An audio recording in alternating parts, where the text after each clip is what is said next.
Una característica más que evidente de la sociedad del siglo XXI son, para los estudiantes, las rutinas tan saturadas y aceleradas que viven y que provocan que cuenten cada vez con menos flexibilidad de tiempo a comparación de la sociedad del siglo pasado.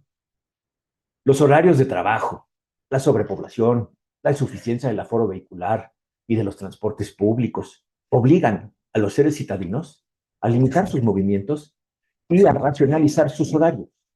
De ahí que muchos de los estudiantes actuales pretendan poder ser dueños de su propio tiempo, a fin de cubrir en forma más completa sus necesidades y sus deseos. Por ello, la mayoría de los estudiantes que escogen estudiar a distancia lo hacen por flexibilidad en el manejo del tiempo, para desempeñar sus distintos roles, familia, trabajo, etcétera, etcétera. En el mismo ámbito de lo que contribuye socialmente a la educación a distancia, el estudio el estudio con esta señala que la perspectiva que tienen los mismos profesores que desempeñan la docencia en esta modalidad es el desarrollar soluciones para educar a distancia, favoreciendo la situación general del individuo y con esto se le hace una retribución social. O bien, se ponderan las ventajas de la educación a distancia en cuanto a su rapidez y menor costo, tiende una orientación al desarrollo de la sociedad por un medio más rápido, que la gente se supere. Porque, por ejemplo, una maestría cuesta mucho tiempo y dinero. Identificamos un sentido de democratización e internacionalización que están vinculados con la educación a distancia, definido como un compartir, una interacción de la diversidad, porque tanto los profesores como los estudiantes pueden decir que la tecnología y la distancia permite educar de forma diseminada en un país, abrir fronteras de conexiones interuniversitarias en el ámbito internacional. Es una colaboración mundial. O más bien, podemos decir, la educación a distancia permite conocer el trato de realidades distintas de un mismo fenómeno. Por ejemplo, cómo se comporta en un aspecto económico un país de Norteamérica y cómo lo hace diferentemente o qué impactos tiene ese mismo fenómeno en un país de Latinoamérica. Adicionalmente, a través, por ejemplo, de videoconferencias, es posible dar clases desde Canadá a México, Argentina, o conferencias de México a Canadá, etcétera, etcétera. Aspectos como la democratización, el acceso a la educación o la ampliación de la cobertura son percibidos de la siguiente manera. Existe una gran cantidad de personas con deseo de aprender. Algunos esperan incluso más de 5 años, por ejemplo, para empezar maestrías, por dificultades en el acceso a su país o de contexto exterior o económico. Entonces, la tecnología llega a esos lugares con educación de calidad. De igual forma, podemos distinguir que las respuestas llevan en sí distintos aspectos culturales. Educar a distancia contribuye a estudiar, comprender y desarrollar la identidad cultural en Latinoamérica y a la concepción de un manejo propio que en esto favorecen los intercambios que se tienen en los grupos de discusión, por ejemplo, pudiendo haber incluso personas de diferentes países. O incluso, ¿por qué no?, la apertura a nuevas fuentes de información. Como estudiante de educación a distancia, puedo leer en Internet, por ejemplo, artículos de profesores de otras universidades, interactuar con personas de otros países. Entonces, sobre todo se trata de una internación.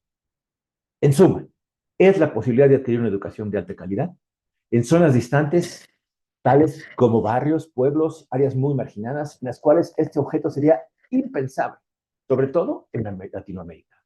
La democratización del proceso de enseñanza. Por una parte, la educación a distancia ofrece la posibilidad de contar con profesores expertos en cada uno de los temas, y por la otra, los estudiantes pueden provenir de las más diversas clases sociales o grupos raciales y de muy distintos ámbitos geográficos, sin importar su ubicación o incluso su marginalidad. La facilitación de múltiples roles de vida en cada sujeto, lo cual resulta decisivo para que cada estudiante tenga la oportunidad de ganarse el sustento mediante su trabajo cotidiano y debe hacer frente también a responsabilidades, a veces como padres, como esposos, como hijos, porque contribuyen al sostenimiento de la familia. Entonces, la humanización de la interacción distante, es decir, la manera en que los estudiantes encuentran confortable y segura la plataforma de aprendizaje en educación a distancia, mediante ese contacto amigable con el sistema, con los coordinadores del sistema, con los profesores, o mejor llamarlos facilitadores, y con otros estudiantes también. Por ejemplo, en foros de discusión sobre temas varios que se vean en el curso, etcétera. Esta característica que podría parecer secundaria en relación representa una ventaja fundamental, pues permite que el estudiante traspase la brecha digital en forma definitiva. y al mismo tiempo le provee tanto invaluables experiencias como de la seguridad necesaria para interactuar en cualquier plataforma con la que tuviera que lidiar en el futuro. Y de esta forma, los presupuestos han propiciado que los alumnos puedan terminar de asumir y entender la educación a distancia. Trae consigo un cambio total de paradigma establecido por la educación convencional. El primero de ellos es una percepción, un mejor conocimiento sobre el rol que puede desempeñar la tecnología, tanto para su trabajo como para su vida integral. Esto significa que la tecnología es un facilitador de vida y trabajo. Y no es que se considere que existe un rol dominante. Así serán capaces de establecer lazos y relaciones más allá de la frontera física o de su ámbito geográfico al que estén acostumbrados. Por otra parte, los roles entre el profesor y el alumno pueden ser horizontales y dinámicos. Se dan cuenta de la importancia que tiene la interdisciplinariedad para la solución de problemas concretos. Bueno, en conclusión, la educación a distancia atiende a sectores de la población que incluso viviendo en los nodos metropolitanos prefieren no desplazarse físicamente a las universidades, ya que pueden aprender incluso estando en su casa compartiendo con su familia o decidiendo cómo conciliar trabajo con estudio. Está enfocada a personas que incluso atienden ya, a veces un segundo o tercer ciclo de formación, lo de donde las edades son promedio mayores a los 25 años, a diferencia de los estudiantes de primer ciclo. La pandemia nos demostró que la educación a distancia es factible y funciona.